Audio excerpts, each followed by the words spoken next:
Good morning, everyone. Good morning. Good morning. I'm just letting a few more people into the space. I'm super happy to see you all here today.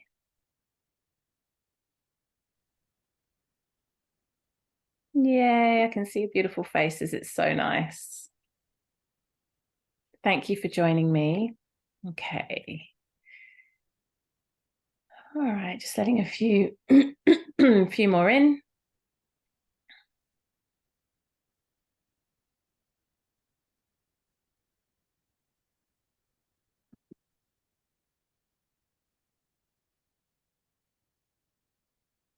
Fantastic. Here we all are.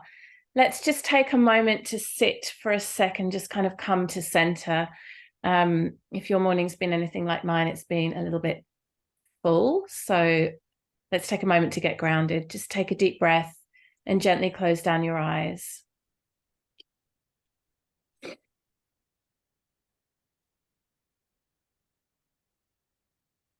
Feeling your connection to the earth.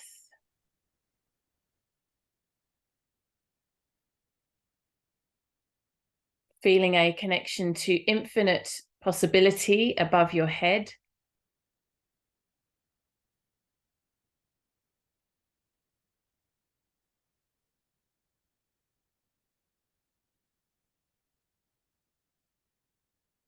Taking a moment to acknowledge the traditional custodians of the land on which you sit.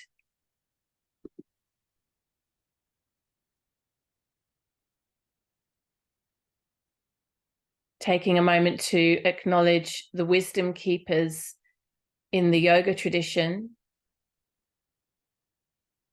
and the teachers that come before us in the art of creating business and prosperity in alignment with our Dharma and our values and ethics. All the trailblazers who have done this work before us to create pathways upon which we can walk.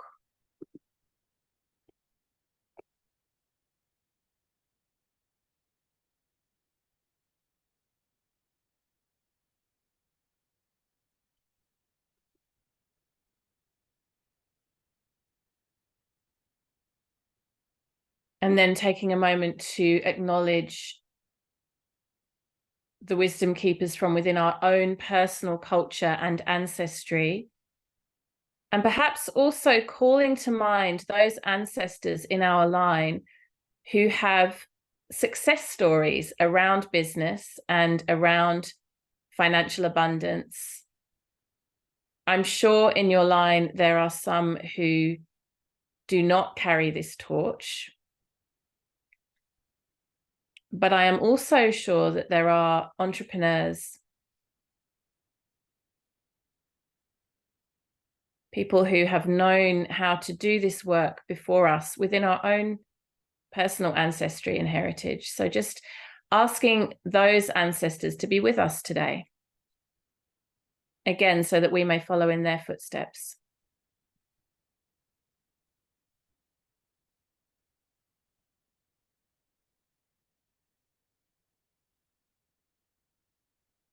Beautiful. And then as you feel ready, gently opening your eyes, bringing yourself into the space. So lovely to connect with you all on this Monday morning. Yeah, it just really fills my heart with joy to see all your faces. Some of you who I've known for many years, some of you who I've worked with very deeply, some of you who are new to this space. So for those of you who don't know me, I'm Katie Rose. I am a yoga teacher and an Ayurveda teacher and a women's wellness mentor. I've been doing this work for over 25 years now. And at the beginning of this year, I started formally teaching the business side of this type of work and how to get this work into the world in a way that feels fully aligned with your Dharma, your purpose, your values, your ethics, and a desire to make profit, because that, after all, is what business is all about. So it's my great joy to be here with you and to share this work and to share the knowledge that I have. Today's session is really about questions and answers. I want to give as much of my expertise in a short period of time that I possibly can. And so I'm going to kind of dive in. I've got a couple of questions that came over email, so I'm going to answer those first, and then I'm just going to open up and answer whatever questions you might have for me. And I'll just say this before we start: we're meeting again on Wednesday at 10 o'clock, and that session will be with my dear colleague Edwina, in which we'll be focusing more on branding, social media, and that side of things. But today is just open general questions and answers. But I will say this before we go in: there is no question that is silly. There is no question that is a waste of time. There is no question that is too basic. Your business cannot be too small or too big for this space. Everyone is welcome. I absolutely embrace and celebrate and really truly filled with joy to have genuine diversity in this space. So there are people here who have businesses that make more money than mine and are turning over, really strong profit. And there are people here who don't even have a business yet. It's still an idea. It's the seed of a thought. It's a beginning. And what I will say is every single person who's ever been successful in business, including multinational corporations, started with 1 or 2 customers. So, a beginning is always a beautiful place. It doesn't matter where you are. What we want to do is get more and more skillful at providing our offerings out into the world in such a way that they work with our lives, so we can match the way that we're doing business with, the other commitments that we might have in our life. That could be another job, could be caring for children or elderly relatives, homemaking, whatever else it might be, so that the business that we have aligns with the life that we have, rather than it feeling like a battle or a conflict. Excuse me. So that we do actually generate profit. It's not a hobby. It's not a side, project. It's something that is genuinely profit making.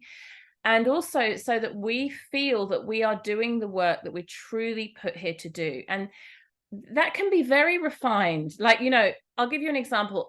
I know the work I'm here to do, like without any doubt, is around Ayurveda and it's around yoga. I mean, that's been my lifetime's work.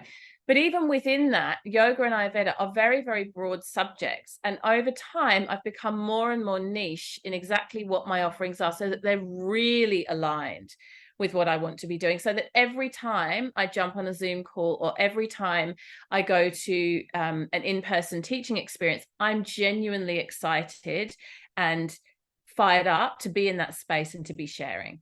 There's no kind of drudge. There's no like, oh gosh, I have to do this thing again.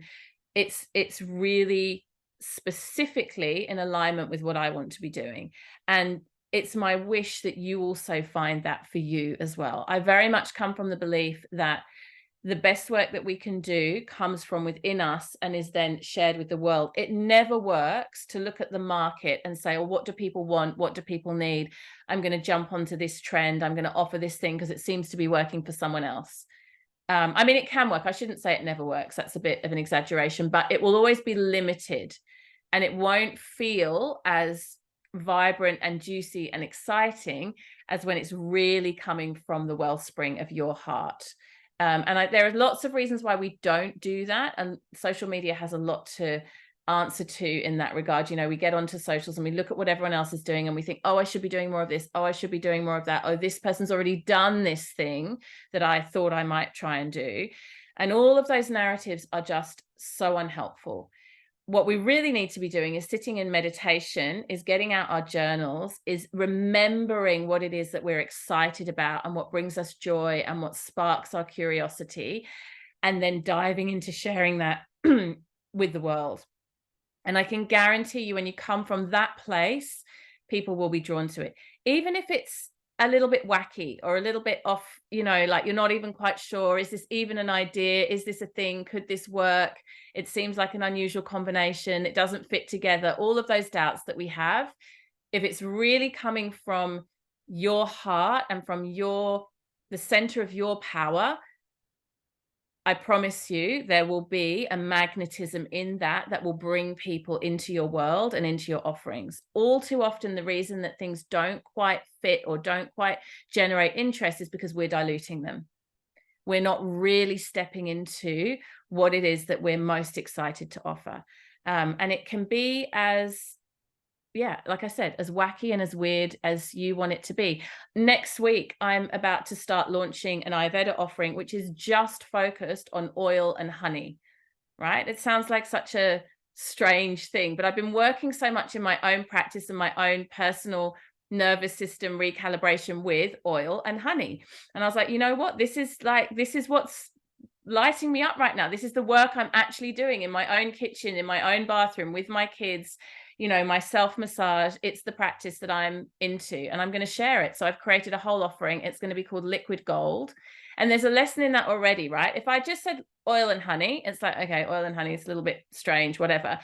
But I've really thought about it as an offering and contemplated it and come up with some imagery around it and come up with a name, Liquid Gold, that already starts to build a story. It already starts to build an idea and pique people's interest, and it has a sort of resonance to it, it has a vibration beyond just, oh, we're going to look at sesame oil and I'm going to talk to you about the, you know, antibacterial benefits of honey. It's got its own vibration. It's got its own story.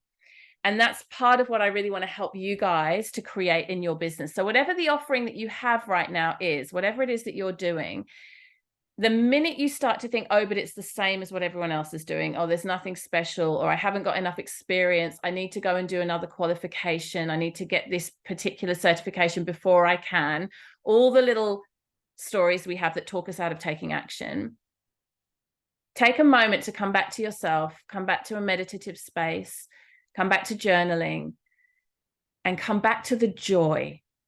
And ask yourself in the most simple way, what is it that's really alive in me right now?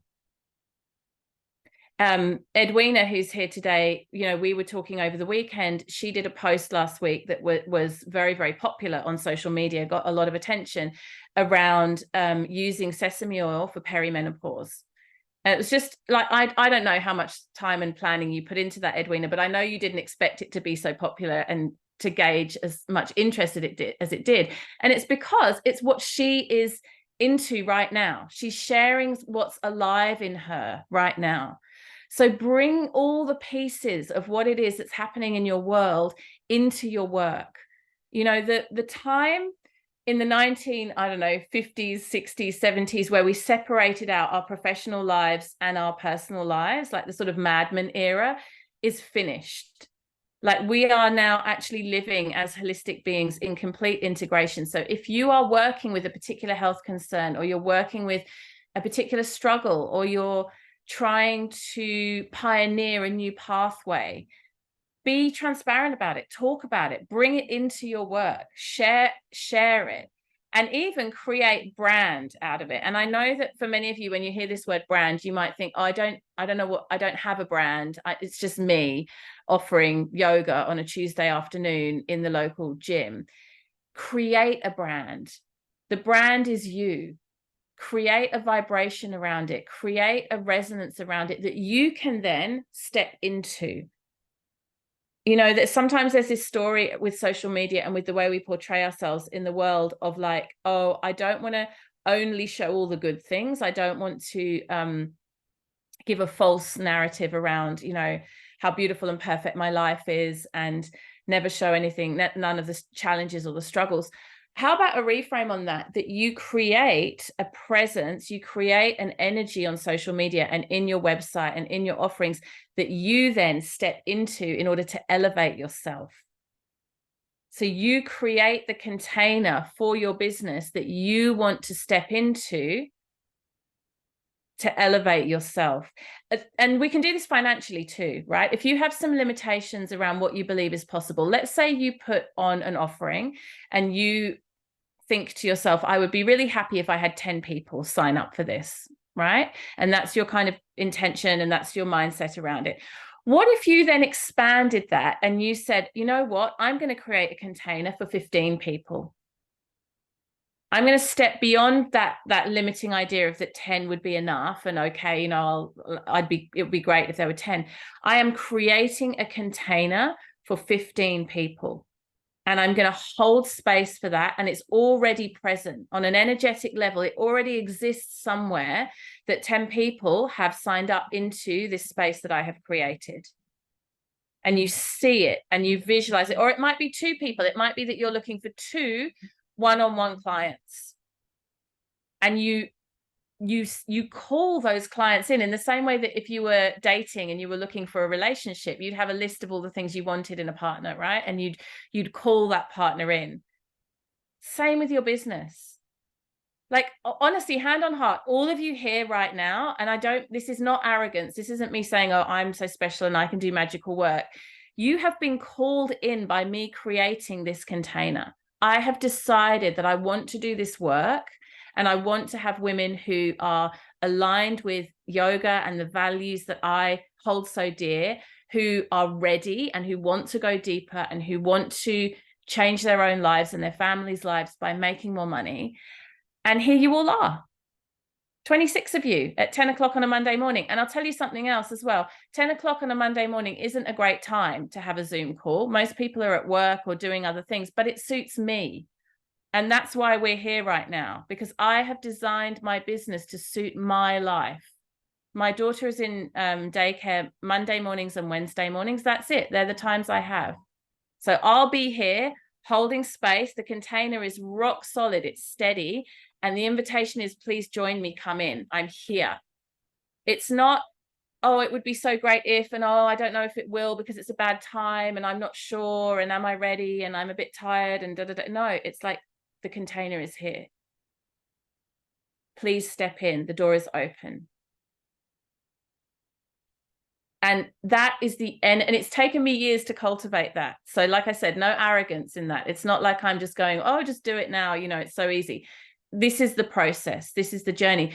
Once you can do all of this, once you can do this energetic piece, the strategy and the details around how the business works is delightful, and I enjoy that very much. It's like putting together a jigsaw puzzle, but it's not as important as the part of you that is ready to receive and hold space for a business that works, that's not responsive to what you think the market wants or what you think you have to do, but actually is just designed to suit what you want to do so that you can do your work in the best way. So that's a longer preamble than I meant, but anyway, I hope it was helpful for some of you. So Shay asked, what would be the very first steps? I think I saw that you're here actually, Shay. Are you here? Because you did email, but maybe you're at work or something, you're not able to speak right now. I do see you with your camera off, which is totally fine. She asked me to answer the question, what would be the very first step in building a website for someone who doesn't have a website at all? So I would say a couple of things to that. First of all, I do think a website is very necessary. I think it's important. So I would be starting a website as soon at the beginning of the business, even when it's a seed of an idea, as I can. I wouldn't be putting it off.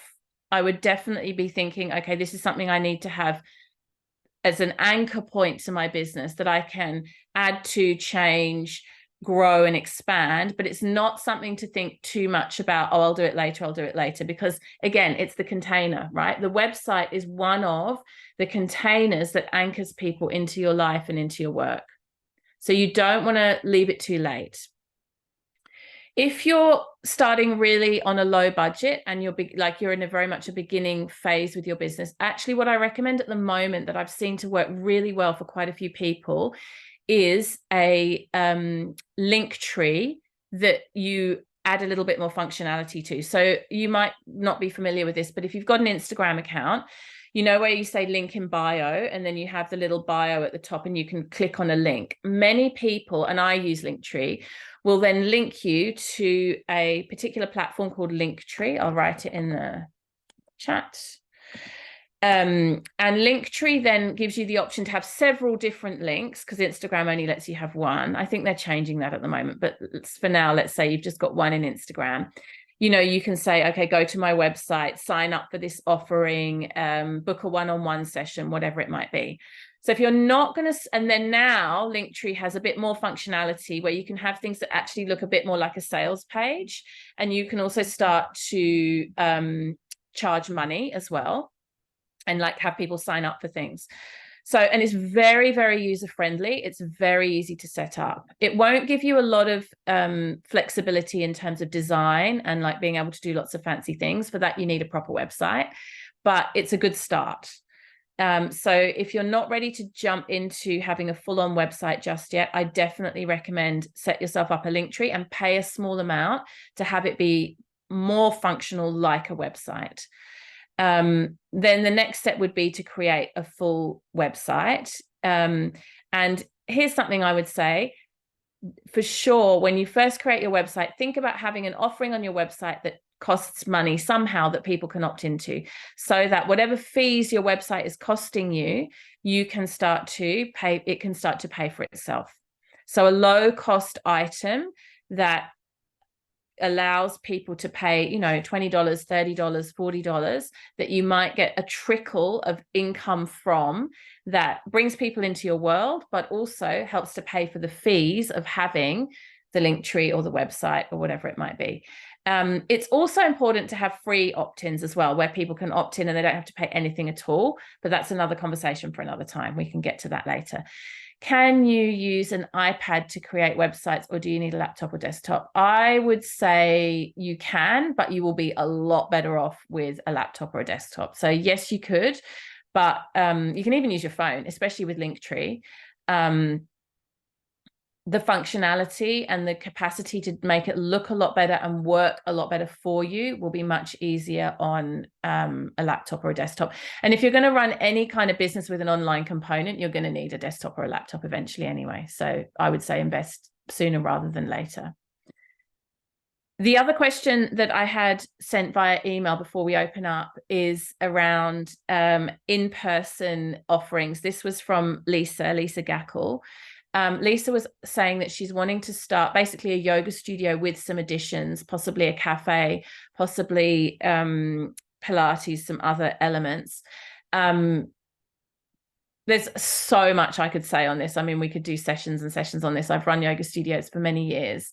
She asked specifically, how do I keep the cash flow coming in? That was her specific question. So without going down the rabbit hole of all the things I have to say about yoga studios, here's what I'll say on that. Income diversity.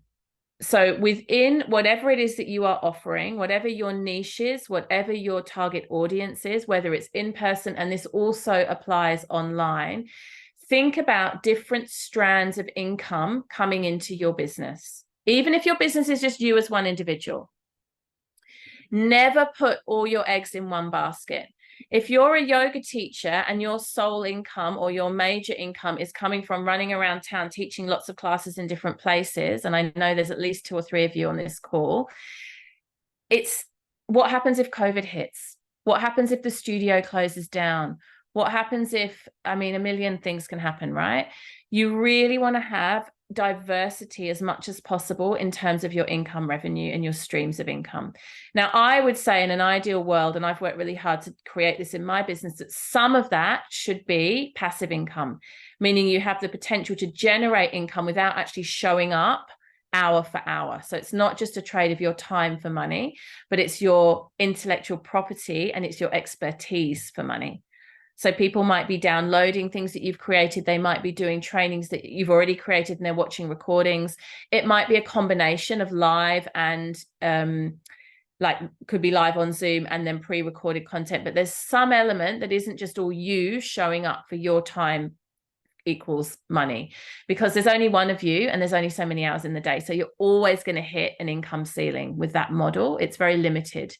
In terms of in person, to go back to Lisa's question, I would be looking at variety of classes, variety of time, variety of price points. So this is a really good one. Again, doesn't matter what point of business you're at. I just touched on this. A free opt-in, something people can come and find out about you and your offerings and your world without paying anything. Then a low cost offer could be a single class, an individual workshop, a downloadable mini course, a product, like a physical thing, a book, for example. You know, we're talking sort of $20 to $40 mark. Then we would jump up into something that's more like maybe 200 or 300. So a bit more of an investment and a bit more of a robust offering. And then I would always recommend, wherever you can, having a higher ticket offering that has a greater content delivery component. So for example, for me in Bhakti Business, we have a couple of different free opt-ins. There's a quiz that you can take. There's some free resources that you can download.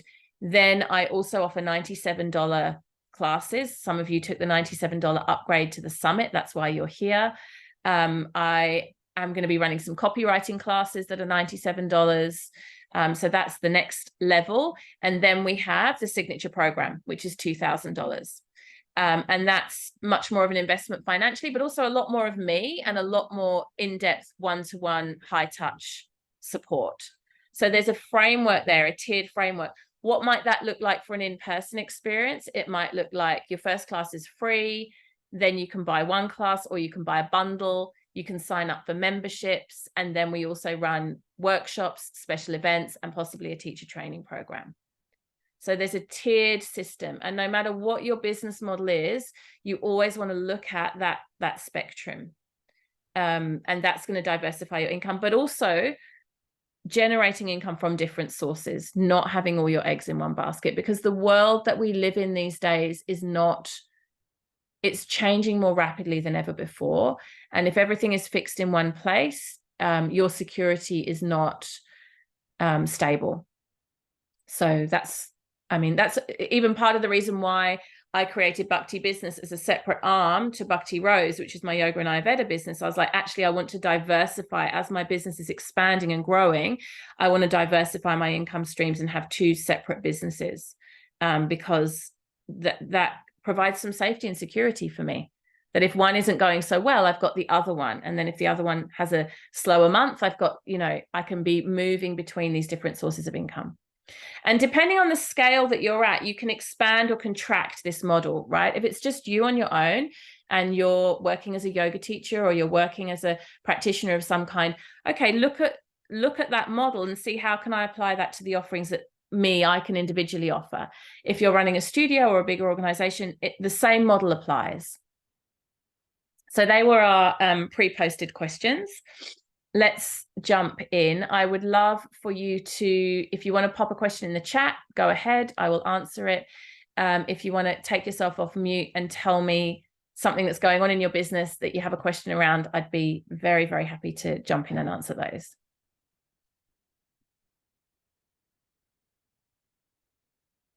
Be brave. This is a golden opportunity to get some feedback from someone who's had a lot of experience in the world that you're working in. Hi, guys. Is it all right to jump back on can you hear me? Yes, perfectly. Oh, cool. Is it all right to jump back on the website for a moment? Sure. I think that's my biggest procrastination. I've got since I did the business summit, things have already been changed in my mind about my business, and I haven't got an established business yet. But the biggest thing is a website. Like for months and months, I know I could, even without the website, like write maybe something for it, but I haven't done it. So like I really struggle with just to get this, like, because I mean the offerings is all good, but like you have to write stuff on it as well. Like I just like get wound up in this, like, okay, yes, the offerings, but you have to kind of write what you're all about. And I don't know, like I'm like completely stuck. And obviously there's a lot of procrastination there as well. And also the doubt that I'm pretty new to yoga as well. And it's like, there's so much out there, and it's kind of this like who I am to like offer all this stuff kind of thing. And I'm just going around and round and round in circles, and just not making the start. Yeah.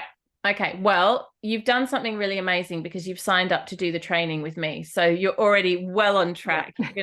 We're going to be catapulting you into action. So for you specifically, you really don't need to worry because you're about to have a rocket ship up your backside. So that's great. But I'll give some general advice. First of all, just begin. Just begin. My teacher, David Life, Jivamukti Yoga co-founder, I remember once years ago, and some of you have heard me share this story before, genuinely asking him, what's the most challenging part of your asana practice? And this is a man that can put both his legs behind his head and balance on one finger. And, you know, like he's an advanced physical asana yogi. And he said to me, every day, the hardest thing by far is just getting on my mat and starting my practice. And once I'm in, I could spend 2 hours or 3 hours. Like I get lost in it. I love it, but it's always hard to roll the mat out and to take that first downward facing dog. And it stuck with me. It was years ago that he said this. It struck me so deeply because I know how much he loves the practice. Even when we love the thing, it's hard to start. It's always the first few steps that are the most difficult. So my real recommendation is stop overthinking. And this is not just to Kirsten, this is to everyone. And just begin, just make a start, because once you start, you get the momentum happening. Pick up the phone and make a phone call to someone who's going to help you design your website. Create a deadline for yourself and schedule it. Put it in your diary. You know, dear Britt, who is on this call, I'm not sure if you're able to come camera on or you're maybe doing other things, Britt. But Britt, 3 weeks ago, she's also in the business training. We had a one-on-one session and she was planning to start building her website in October. And then we were having this conversation, maybe it might even be February, like she was feeling very overwhelmed. She had a lot going on in her life, totally valid reasons. You know, we've all got a lot going on in our life. I'm not saying your overwhelm isn't valid. It totally is. However, it's probably always going to be there. There's always going to be something else that you need to do. There's never going to be a day where your schedule just massively opens up and has website creation written on it. Those days don't come. So we have to, you know, make it happen. So I said to Britt in our one-on-one session, I said, okay, it's not going to be February. Maybe it'll be October. But what if you just started this week?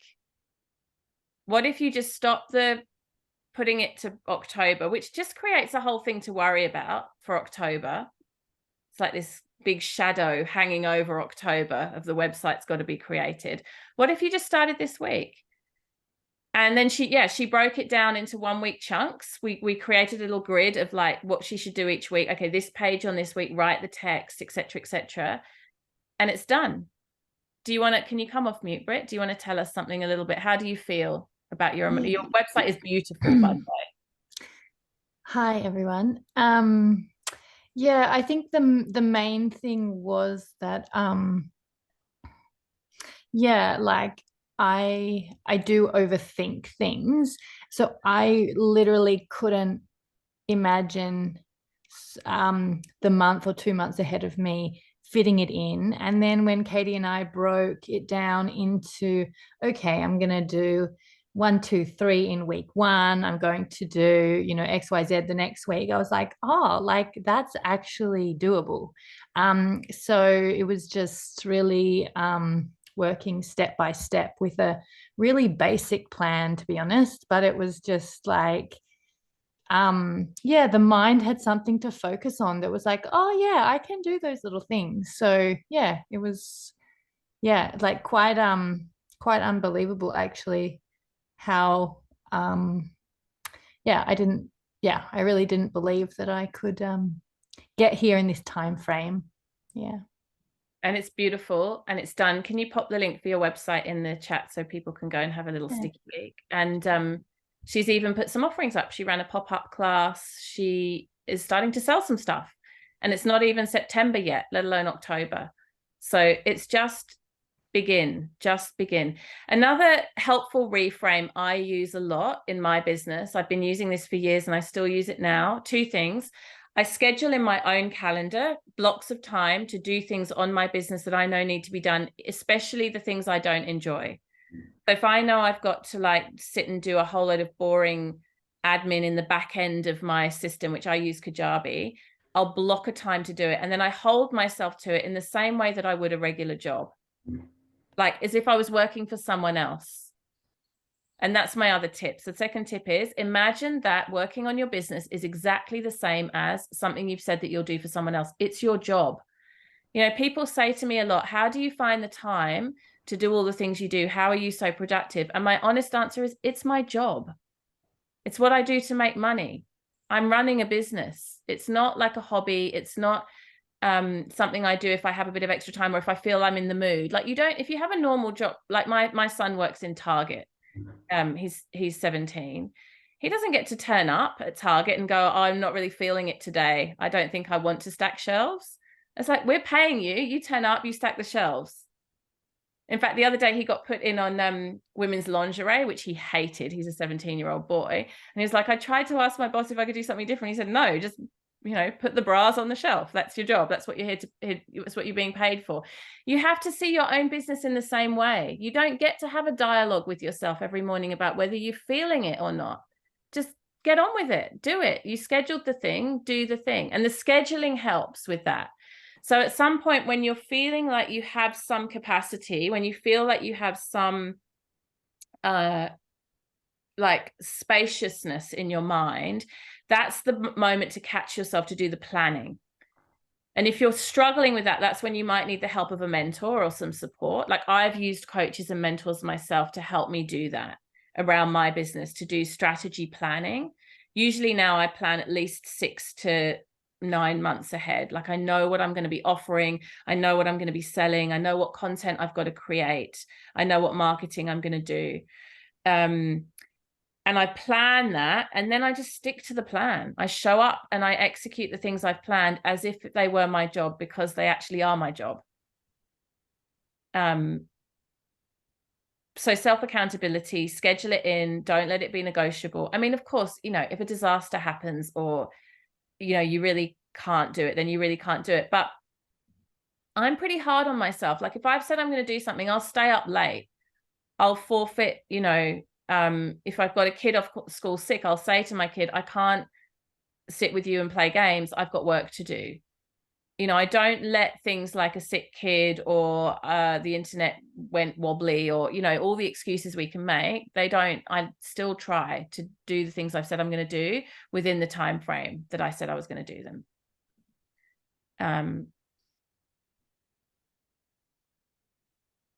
Yeah, and breaking it down into chunks and creating a plan and then popping that into your schedule. Marie Forleo, who I really like, Marie TV, it's a great resource.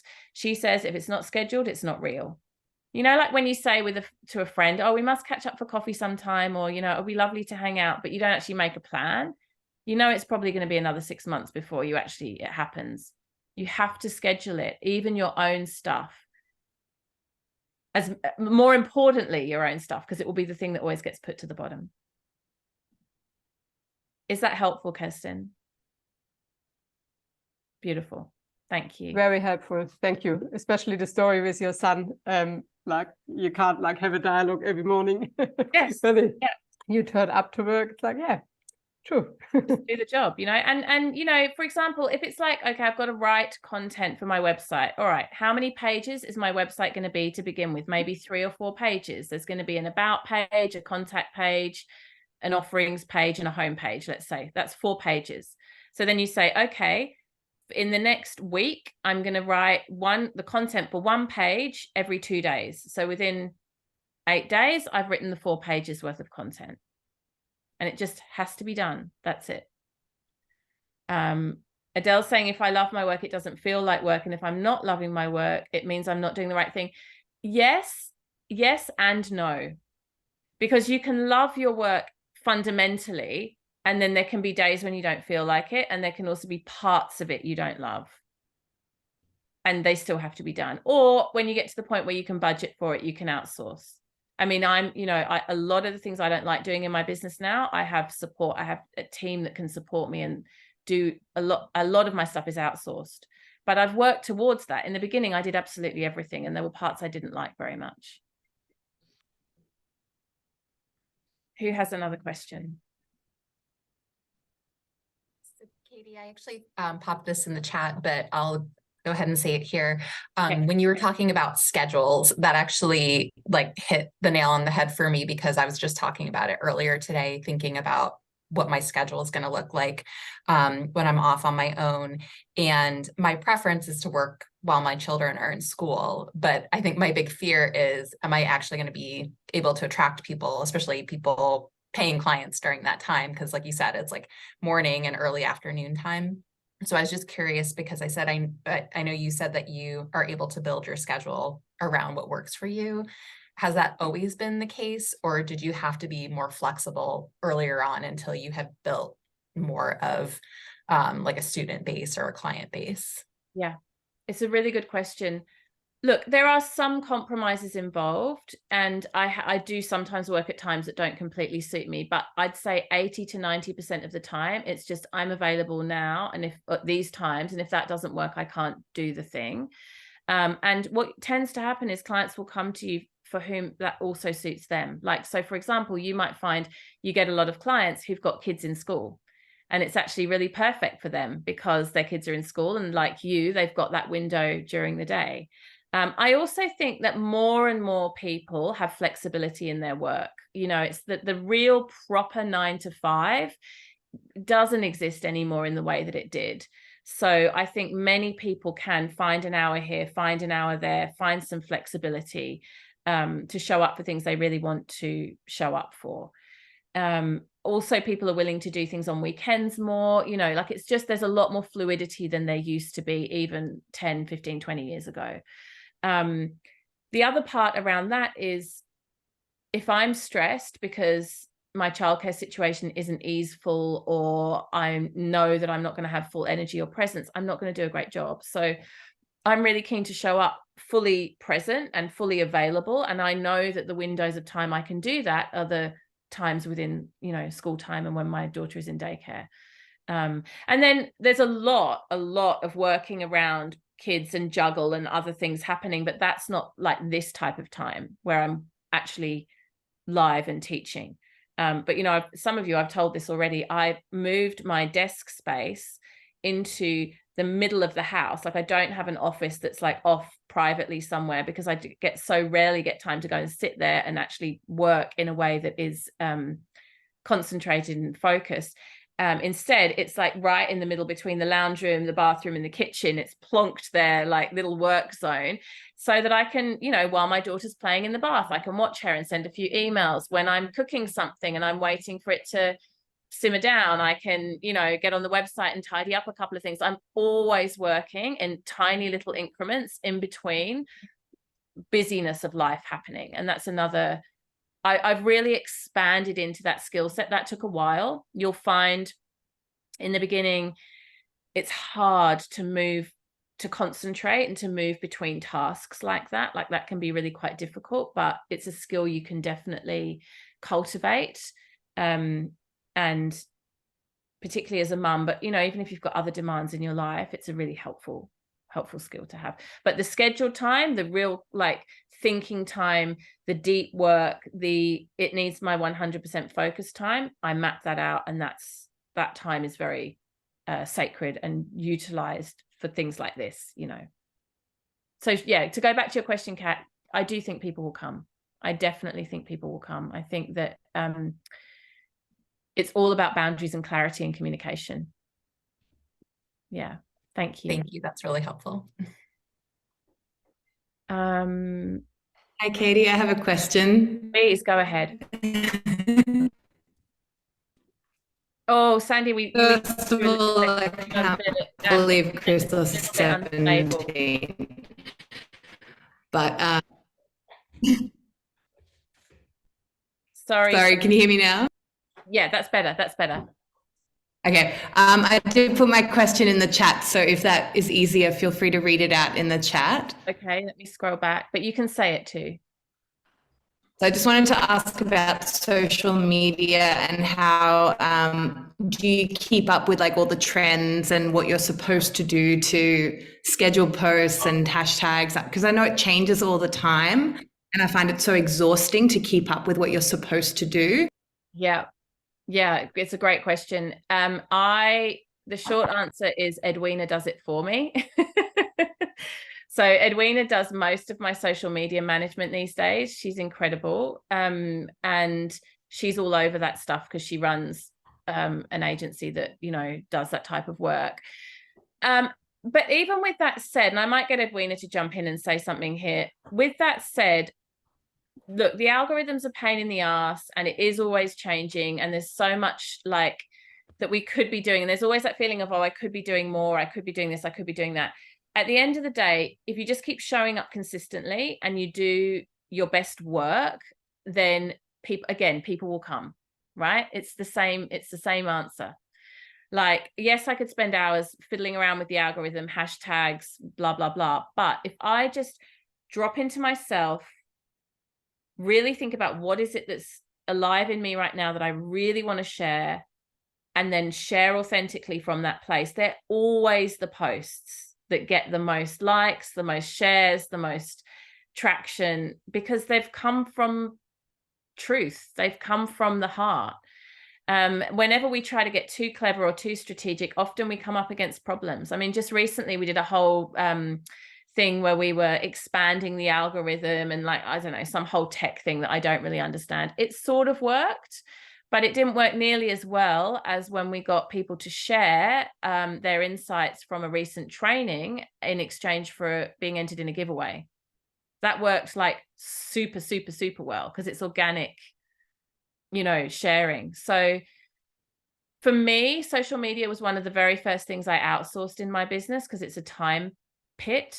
And I wanted to be able to just come up with the idea and the content and then have someone else do the work for me. And I was very, very, very fortunate to find Edwina, because we have such a good resonance, and she just gets my brand and my work.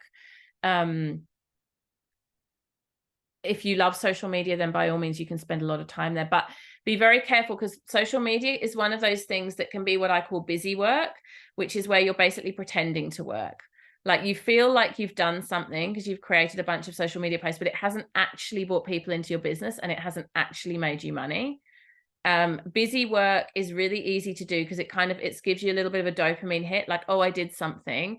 But unless it's reflected, and I'm going to say this in really crude terms, and I'm going to back myself on using these crude terms, unless it's reflected in your bank statement at the end of the day that you actually earn money from it, then you're playing on social media.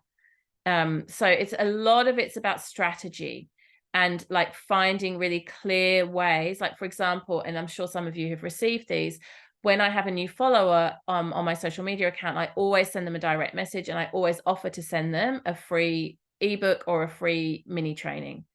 And then they come into my world, and then they get upsold through email, and there's a whole like system that happens there. People just following and liking me, I mean, they call it vanity metrics. It's just like, it's nice to have, but you need to have a process that brings that into monetizing. For me, that process is a lot around email. So to go back to Sandy's question, the social media matters, but what I use social media for is a platform to then capture email addresses, and email is where the sales happens. So social media sales happen a bit through social media. It's very rare. It's 90% is email, website, but I've captured them in social media. We'll talk about this more on Wednesday too in Edwina's session, because that's going to be a whole session on social media.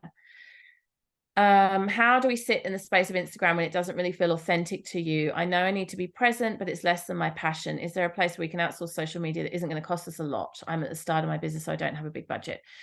Okay, here's what I would say. I mean, I recommend Edwina. Her agency is amazing, and it's not expensive. So that's one place. But if you're really tight budget and you're at the very beginning, I don't recommend you outsource it. I recommend you do it yourself. And here's my honest advice. Reframe that story that you're telling yourself that it's not authentic and you don't like it. Just decide not to believe in that anymore, and ask yourself instead, how can I start to like this? What can I do that would make this interesting to me? How can I start to like it? And what would I share if I was enjoying it? So for example, if you hate doing videos and you feel really self-conscious speaking to the camera, don't do that. Use written word. If you are a very visual person, and for you it's all about imagery and visuals, and you don't really like words and you don't like writing, focus on your visuals, focus on your graphics, focus on photography, small amount of words. Like, play to your strengths, play to the thing that you enjoy. For me, I'm a words person. You guys know that about me. I love to write. So There'll always be lots of words from me because I enjoy it. I love it. Half the stuff I share on social media is just stuff I've written in my own journal and then reorganized to write for you in my socials. So yeah, if you keep telling yourself, and I'm saying this because I used to be this person, if you keep telling yourself, oh, I hate social media, it's draining, oh, it's boring, oh my God, then that just creates its own energetic vortex that will suck you in. Whereas if you say, okay, where can I find the joy? Where can I find the excitement? Where can I share in a way that genuinely lights me up? Then the whole vibration around sharing will change. And yes, Henrique did do a really good session on this in the summit. So if you've got the replays, then yeah, Edwina, she uses it as a creative playground. I did a training recently with my mentor, Victoria Washington. It was called Darkroom, and it was about creating social media content.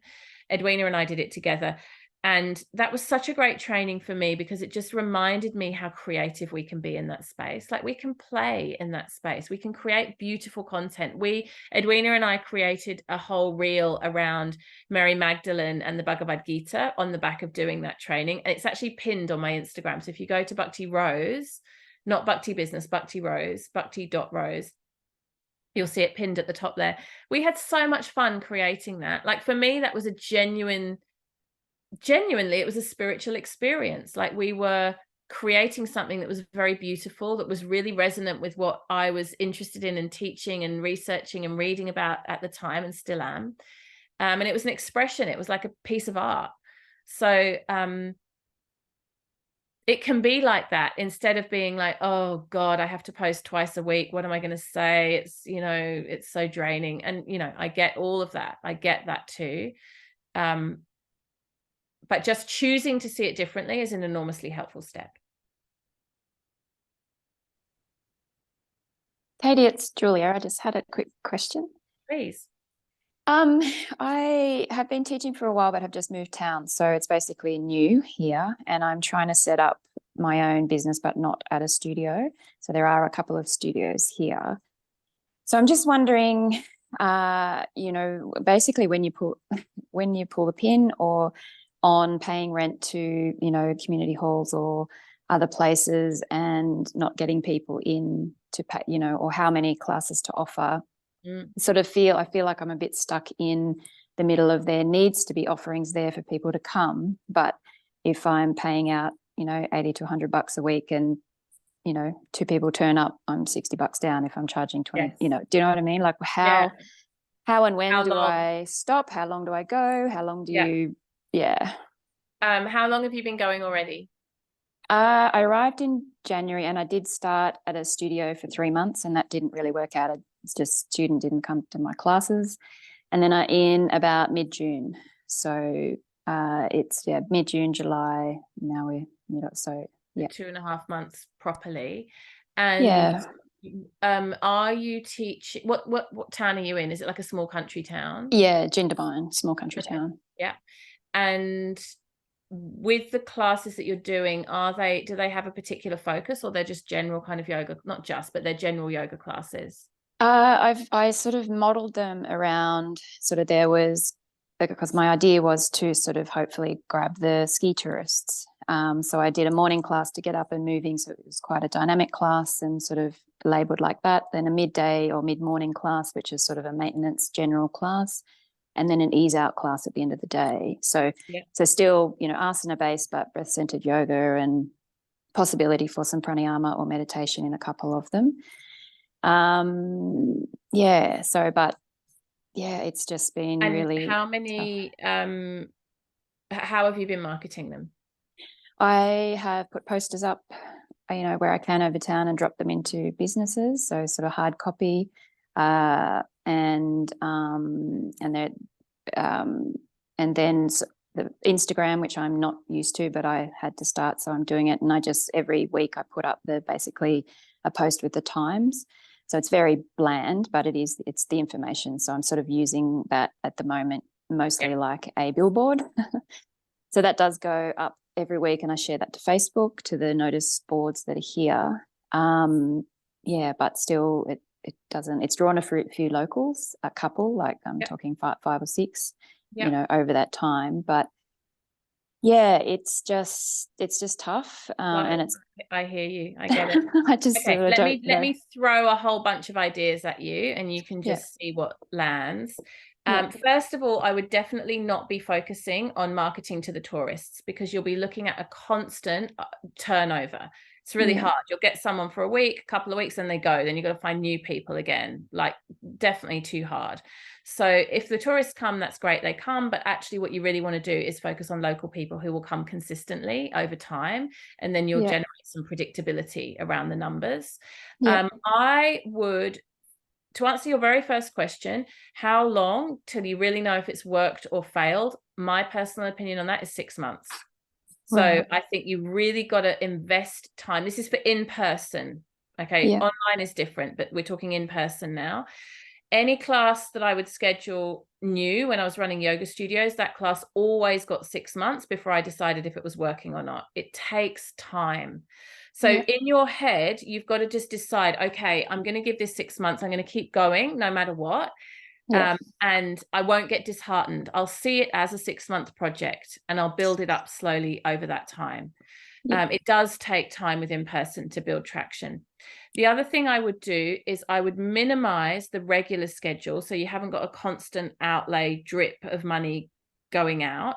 And I would actually do a few pop-up one-off events to try to generate bigger numbers, and take bookings for those. Like, you can use Eventbrite, which is a really good platform. When people were asking about websites before, I meant to mention Eventbrite, because that's a great way of taking bookings without too much, you know, having to set up a whole system yourself. So do a couple of workshops, do a couple of special events, even like a retreat day or something like that. And get numbers for them, like really promote heavily, get the numbers for those. And that way you start to make a name for yourself, and you start to gather people's email addresses. So you're starting to build community, but without too much outlay over like months and months and months and months. Because the trouble also with weekly classes, when you haven't got that much of a following yet established, is it doesn't have the same impact as a one-off event where people are like, oh, there's this thing happening, let's go, let's try it out. But once they've come and they've loved it, then they'll come to the regular they'll be more likely to come to the regular offerings. But are you keeping the weeklies going at the same time? Yes, but maybe, how many are you doing right now? I've got sort of 4 classes a week that I think Spread I'll out keep over going. different days. No, there were 2 on Tuesday, 2 on Thursday. But that model can change. Yeah. And what times of day are they? Well, initially there were 6, but the 7:15 one, no one has come to at all. So I'm going to cut that, and that doesn't suit me from what you said. So early mornings are not my thing. Yeah. So 10:15 and 5:30 were the 2 times. Okay, the times also aren't ideal. I would say 10 o'clock classes are going to be harder to build because a lot of people are at work. I would say do evenings. If you can do a 6 o'clock, 6 o'clock's like the perfect time. People finish work and they can come. And then if you want to do a later one, it can be like 7:30 is good too, but you might not want to be out teaching that late. And also it gets cold and dark. Well, summer's coming, so that might be better. But 5:30 is probably a bit early for most people if they're working and they want to come after work. And 10 o'clock's just you can build them, but they're much harder. So I would say what I would do if I was you is I would drop down to 2 evening classes. I'd give it 6 months with those, and I'd run at least once a month a bigger pop-up event that can generate income for you, but also more importantly, start to generate that community of followers. Make sure you get everyone to follow you on social media that ever comes to a class, and make sure you get everyone's email address, and then start sending them regular newsletters and updates about the different things that you're doing. Yep. All right. Well, thank you very much. Yeah, I hope so. Just don't, I'm just in limbo land at the moment. So I've just written it all down, and I'll come back to it. Yeah. And also go onto Facebook and find local community groups, like, places where people are gathering. I'm sure there'll be plenty for Jindabyne that are, not about yoga, but just about things that are happening in the local community, and post on there really regularly. People need to see things lots of times before they respond. And this is another message just for everyone. never feel like, oh my God, I'm harping on about this thing so many times. I've mentioned it everywhere. People are sick of hearing about it. Think about your own behavior as a consumer when you buy something, especially when you purchase something online. How many times do you look at something before you buy it? Often, commonly. For most of us, it's lots. So we need to keep reminding people. We need to say it again and again and again, and pop up in different ways, Instagram, Facebook, whatever it might be. They see a flyer, they see your website, they get an email, and then eventually they'll buy. Very rare that people buy on the first mention. So, when I hear people saying, oh, I created this thing and I launched it, let's say online course, and I sent one email to my people and no one bought it, so it was a failure. No, it wasn't a failure at all. You just didn't do a very good launch, because people will not buy on the back of one email. Like almost everything I ever sell, like whenever I have a new offering or I have a special promotion or something like that, all the sales come at the end of a cycle of 4 or 5 emails. At the end, never at the beginning. People need to think about it, warm up, contemplate, and you'll feel like, oh, I'm spamming people, it's too much. I've mentioned it 5 times already on my social media this week. Trust me, people are busy. They have a lot going on in their lives. They need reminding. And if they don't want to be reminded and they feel like you're sending them too many emails, they'll unsubscribe, and that's totally fine too. Like I unsubscribe from lots of things. I want my inbox to be quiet. So don't be offended by that. That's okay as well. Yeah, again, Julia, so much more I could say on that because it's a huge topic, but that would be my advice. My advice would be focus on some pop-up events that get you some numbers, definitely local Facebook groups, and then reduce the schedule down, start with the evenings and then build it back up again from there. Okay, thank you. Let's see. The average person has to have 7 contacts before buying something, and then Edwina says now it's more like 107. It's so true though, especially if it's something a little bit more expensive. Okay, we are low on time, so I'm going to answer what I've already got and then call it a day for now. Talia's saying she wants to start offering new and different class to the schedule. What would be the most strategic way to market and offer this for long-term sustainable clients? Email. Simple answer. Just make sure you're capturing everyone's email address and then send them a few emails about it. And in the email, you want to make your emails worth opening. So it shouldn't just be information. Okay, this is something, those of you who are doing the business training, we're going to go into this a lot. You're not just communicating the information about, oh, we've got this new class, it's at 6 o'clock, please come. You've got to share the story around it, right? Like, why this class, why this teacher, what's special about it, why were you drawn to it as a studio owner? Like, make me want it, sell it to me, make me feel excited about it, have some beautiful imagery that goes with it, make it attractive, make it appealing to my senses. If you're teaching a yoga class in the evening, let's say, and you live in Tasmania like Sandy, and it's bloody freezing and it's dark, make that appealing to me. Talk about how cozy it will be, how it will feel like walking into a candlelit sanctuary, and that the room will be toasty warm, and immediately I'll just feel so relaxed and cared for. Because what I'm thinking is, do I really want to go to a class at 7:30 at night and freezing cold in a village hall that's probably drafty, and I'm not going to want to take my socks off? So preempt that thought that I'm having and make it great for me, and then tell me the details at the end. I'll just say this, and I'm jumping around all over the place, but hopefully this is helpful for someone. When I created Bhakti Club, which is my membership, which has been very successful and has surprised me actually with how successful it's been, I created it completely on my own time agenda and also without much structure. So I feel a little bit hemmed in and claustrophobic if I know that I have to create a certain amount of content that fits in boxes every month, right? So I could have said, you'll get 1 yoga class, you'll get an interview, you'll get a PDF, and you'll get this every month. I'll create that, and that's what the membership is, right? And I could have sold it on the basis of that, like, content provision. And you'd think if people were going to pay money to do something every month, that's what they'd be interested in, right? Like, what do I get for my money? Oh, you get a class, you get a meeting, you get a Zoom call, you get this, you get that, right? To me, when I started creating the membership, that felt like a burden. It felt like, God, I'm going to have to be like creating this thing every month. I'm like locked in. I've made a promise. And so I decided radically that I wasn't going to make any promises about content. I wasn't going to say, you'll get this every month, you'll get that every month. I wasn't even going to say how much stuff you'd get and when. It was going to be an open container. And when I felt creatively ready to create content and dump it in there, I would. And when I wanted to create something for my Bhakti Club members, I would. And then on months when I didn't feel it and I wasn't in the zone and I didn't have anything special to say, it would be lighter. The content, there'd be less content. And the people that would sign up would roll with that, right? And it was a bit of a risky thing. And actually what's happened in reality is, because I love it so much and it's such a strong community and everyone's so engaged, is I've been prolific in creating content because I'm super excited. And now I have to like hold myself back because there's too much and I'm worried that everyone will get overwhelmed. But that's happened because of the community.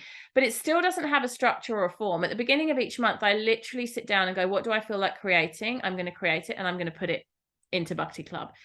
My point is this: if you go to the sales page for Bhakti Club, the landing page on my website, which sells you that offering, it has almost nothing in it around when and what and how.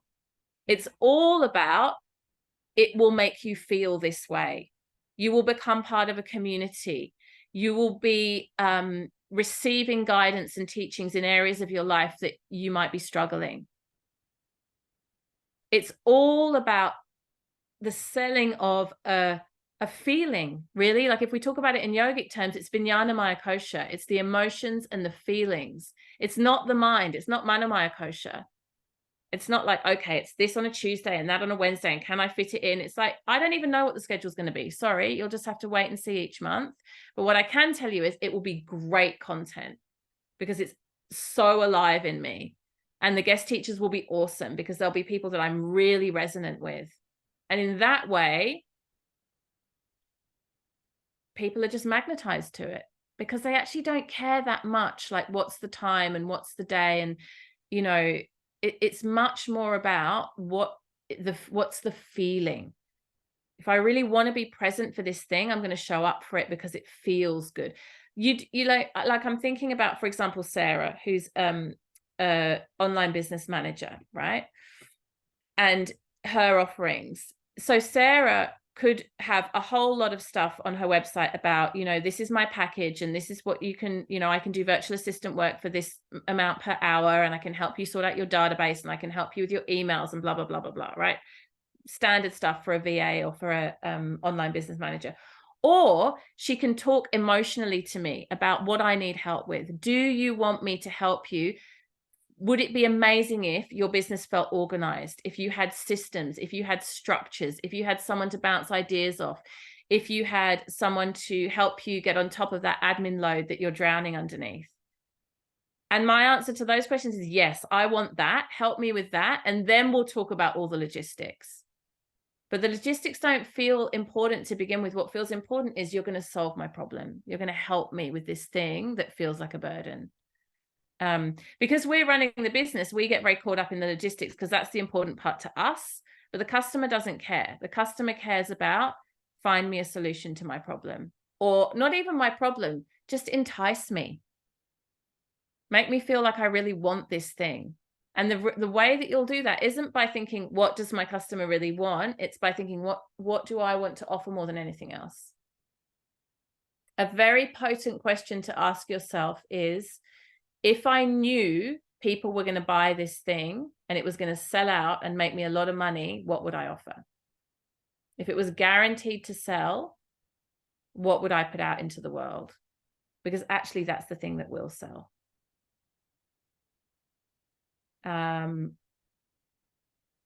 Marion, yes, we definitely will touch on newsletter strategy during the course. 100%. We'll go into that. Adele, I have a big dream that will require millions of dollars. At the moment, I earn very little. Do you have recommendations how to generate that sort of money and whether to do it as a non-profit? I know this is a big question. Beautiful. Well, first of all, I love that you have a big vision. I just commend you so deeply in that, because so many people dream small and think that they can't do lots of things. And I love that you have a big vision that will require millions of dollars. That's beautiful. And then the second thing I would say is just start. Again, same advice. Begin small. Begin small, but hold your vision very strong. And see what source has in mind for you. See what the universe has ready for you. If you have this vision and it's very, very clear in you, and you make a beginning, all kinds of things will happen that will allow that vision to come to fruition. The fact that you're brave enough and strong enough in your conviction to just write that in the chat and ask that question means that you're already backing yourself. You're already showing up for yourself on this. So make a beginning, a humble beginning, a small beginning, and pray and open your mind and your heart to what's possible and see what comes through. I think you'll be surprised by how much, like what's possible when you're in that space of big dreams. And Lynette, a question around how to navigate self-doubt. You know, it's really interesting. I was leaving a voice message for the people who had already signed up to the group program this morning. And we were talking about this because a few people had left messages already in the group chat around, you know, feeling not good enough or feeling low self-esteem or that kind of thing.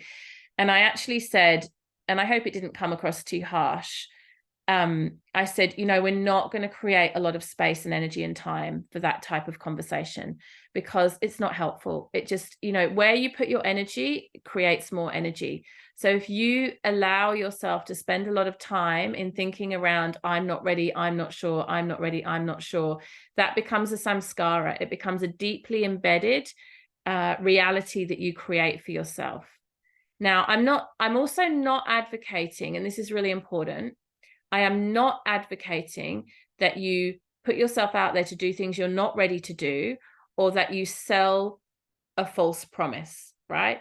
You should feel in your bones qualified. And I use the word qualified not to mean pieces of paper and certifications, but like soul level qualified to share whatever it is you're being called to share, right? I don't have a business qualification. I don't even have a degree. I've tried to do a degree 3 times in my life. Academia is not for me. I've failed each time and given up. Now I've got a HECS debt that I have to pay off for an unfinished degree in politics.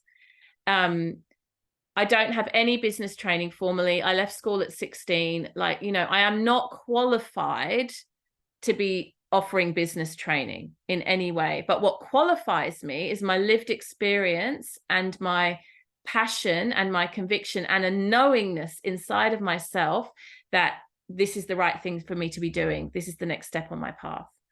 So Lynette, whatever it is in you that is truly alive and ready to be shared, not what you think other people want you to do or what you know, are stretching yourself to do, but you feel awkward about, whatever's like actually the thing. And that's the part that takes a little while to get clear on. When you really start sharing that, the self-doubt drops away. And also, in addition to that, just don't indulge it. Don't let it be part of your, you know, don't let it pull you down. It's like a nagging, I don't know, negative kind of, I for some reason I had an image of a grandmother in my mind then, like a sort of grumpy grandma. That's a bit harsh on grandmas because some grandmas are really supportive, but you know, like a miserable old person that's bitter and sort of resentful, nagging away. It's not going to work. Oh, what's wrong with you? Just don't listen to those voices. Just choose to block them out. It's a choice that you make. You know, Patanjali tells us in the Yoga Sutras time and time and time again, you create your own mental reality. This is not something that we're taught in our education system, in our society, in our culture, in our schools. And so we get really stuck on thinking that reality is something out there and that we just have to be responsive to it, right? That it's a fixed thing. It's not. Reality is completely and utterly malleable and ever-changing and based on how you perceive it. I mean, I'm really going into esoteric stuff now, but this hugely applies to business. When people really believe, like Adele, when people really believe I'm going to create a multi-million-dollar business and it's going to be highly successful, they often do it. They often just actually make it happen because they believe it. And if you believe that you're going to stay small forever and you'll never do your work in the world, and you allow that thought to be the dominant thought every day, and I'm using that word very carefully, you allow that thought. That's a choice that you're making. And you can change the channel on that. Patanjali tells us, chapter 1 of the Yoga Sutras, in many different ways, he tells us, you can just choose to see it differently. You can just choose to drop that indulgent thinking. And it is a form of self-indulgence. And I mean that with love. I'm not in any way being, you know, nasty or judgmental. And I've worked really hard to build my business up. It's not like I wasn't given a lot of money. I wasn't given a lot of training. I haven't come from a position of privilege. I've just worked really hard on the practical side and the mindset side. And part of it is I'm just not listening anymore to people that tell me I'm not qualified or I'm not ready or I don't know, including the people inside my own head, because we all have multiple personalities at any given moment that are speaking to us. And I'm just choosing not to listen to the ones that say, you're not ready, it's not your time. I hope that's helpful. Yeah, and I love what Britt says there. You can choose to prove yourself wrong too. You know, you can have an idea about yourself that's a limiting belief, and then you can actually show yourself that's just not true. All right. I could go on forever. I feel so like just in the zone that we could all sit here and chat forever, but sadly we have to wrap up. I'm so grateful for you all being here and giving your time. I see lots of faces who've already signed up to be in the business training with me that starts on the 7th of September. So I'm super happy to see you guys here. If you are on the fence and you're thinking about joining us, I still have, I think 3, maybe 4 spaces left. I need to count.